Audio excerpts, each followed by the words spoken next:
Halo, perkenalkan saya Dr. Anastasia Ratnaningsih, dokter spesialis anak di Rumah Sakit Santa Elizabeth Ganjuran, Bantul.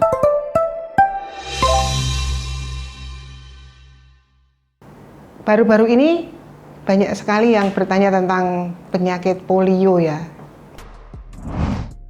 Polio atau yang disebut poliomyelitis adalah penyakit kelumpuhan yang disebabkan oleh virus polio yang menyerang sistem saraf pusat. Saraf pusat itu otak, saraf-saraf itu. Penyakit ini sangat menular, terutama pada anak yang belum mendapat imunisasi polio secara lengkap.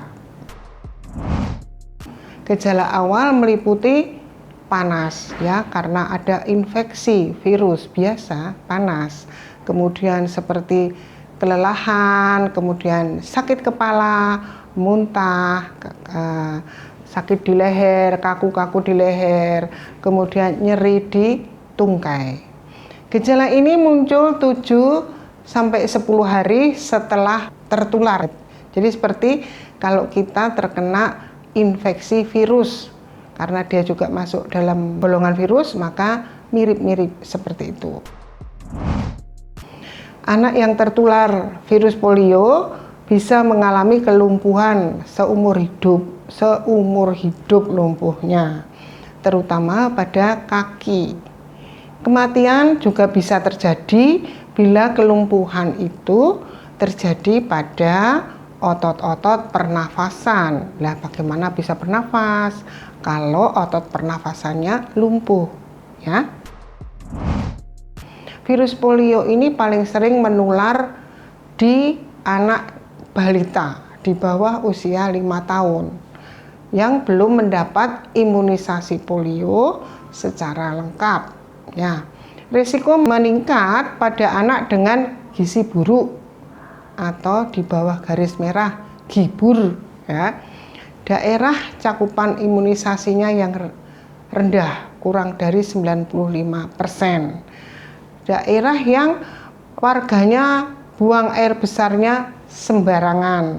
Kemudian daerah yang crowded atau padat penduduknya. Kemudian yang kelima adalah perilaku hidup sehatnya itu masih kurang. Nah, itu gampang ketularan penyakit apapun, tidak hanya polio. Virus polio yang masuk melalui mulut. Jadi dia masuk ke kita itu melalui mulut. Jadi kalau melalui mulut bagaimana ini?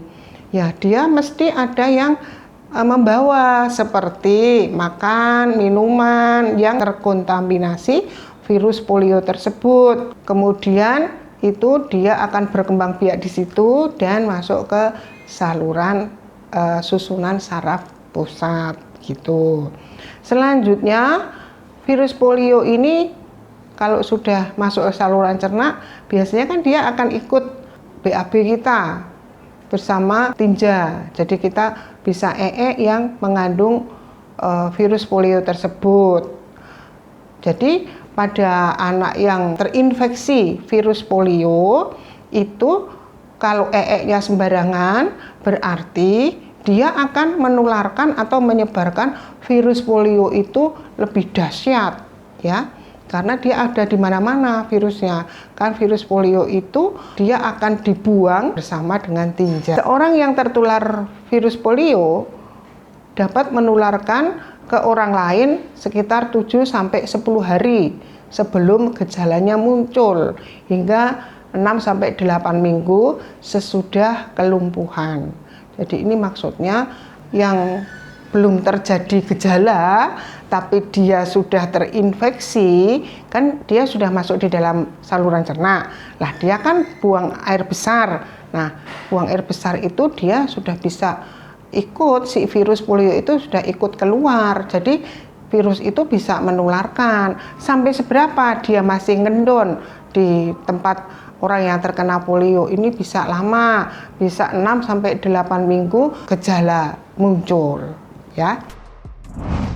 Kalau virus itu kan belum ada obatnya. Jadi penyakit polio ini tidak ada obatnya. Kalau sudah tertular, tidak ada penanganan khusus untuk mencegah kelumpuhan tersebut, ya. Jadi kalau hati-hati jangan sampai terinfeksi virus polio karena nanti dia bisa menjadi lumpuh gitu. Seperti itu.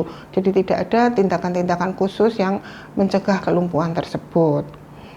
Karena itu, maka lebih baik mencegah tertular virus polio. Tuh. Tidak boleh sembarangan BAB sehingga bisa menular kemana-mana. Itu memastikan anak kita mengkonsumsi gizi seimbang. Apapun penyakitnya, kita tetap menjaga supaya anak-anak kita itu mendapat gizi yang seimbang, ya. Sangat penting yaitu adalah cuci tangan, ya, sebelum dan sesudah beraktivitas, ya, pakai sabun. Kemudian yang sangat penting adalah imunisasi polio harus lengkap pada anak kita, ya. Gratis lagi, kenapa enggak, ya. Semoga informasi ini bermanfaat bagi sobat-sobat Rumah Sakit Santa Elizabeth Ganjuran, ya. Dan salam sehat.